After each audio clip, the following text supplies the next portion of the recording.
L'objectif de cette radiothérapie, qu'elle soit après traitement radical ou traitement conservateur, c'est de réduire le risque de récidive au niveau du sein et au niveau de la paroi thoracique. Bonjour, je suis Dr Alexandra Gabreau et j'exerce dans le service de radiothérapie de la Pitié-Salpêtrière. Je suis spécialisée dans les cancers gynécologiques et mammaires.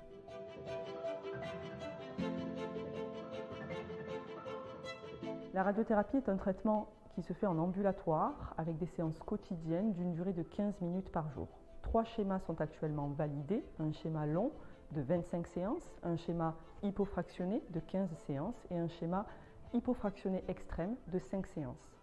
À ces 3 schémas peuvent s'ajouter 5 à 8 séances supplémentaires afin d'augmenter la dose au niveau du lit opératoire chez les dames de moins de 50 ans. Ces 3 schémas sont d'efficacité équivalente et le choix de ces schémas dépend de l'atteinte initiale de la maladie, à savoir s'il y a une atteinte ganglionnaire ou pas, et l'état général de la patiente.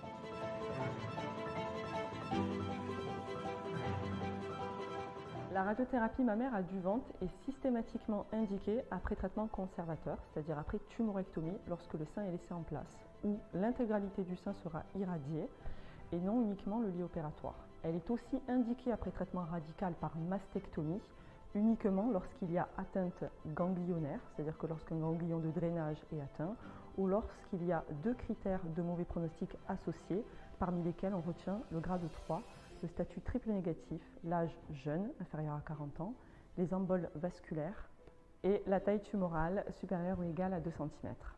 L'objectif de cette radiothérapie, qu'elle soit après traitement radical ou traitement conservateur, c'est de réduire le risque de récidive au niveau du sein et au niveau de la paroi thoracique, mais aussi au niveau des aires ganglionnaires de drainage lorsqu'ils sont atteints initialement par la maladie.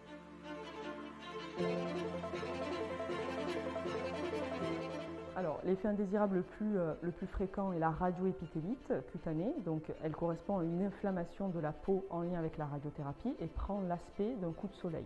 Cette radioépithélite peut survenir en cours de radiothérapie au bout de la 2e, 3e semaine de traitement pour les schémas longs 25 séances ou hypofractionnés en 15 séances, mais elle peut aussi survenir une fois la fin de la thérapeutique pour les schémas courts en 5 séances.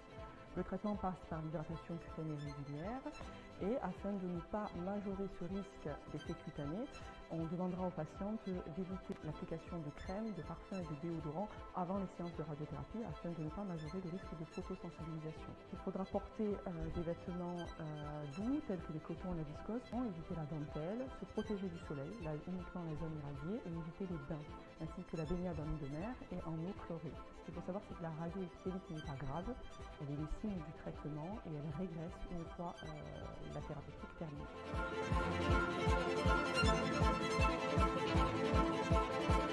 Les radiothérapies de l'UIC Sorbonne Université détiennent un large plateau technique offrant les dernières technicités dans le cadre de l'irradiation mammaire, permettant des traitements complexes tout en offrant une protection maximale aux organes de voisinage tels que le poumon qui est derrière la paroi thoracique et le sein et le cœur lorsqu'il y a une irradiation du côté gauche.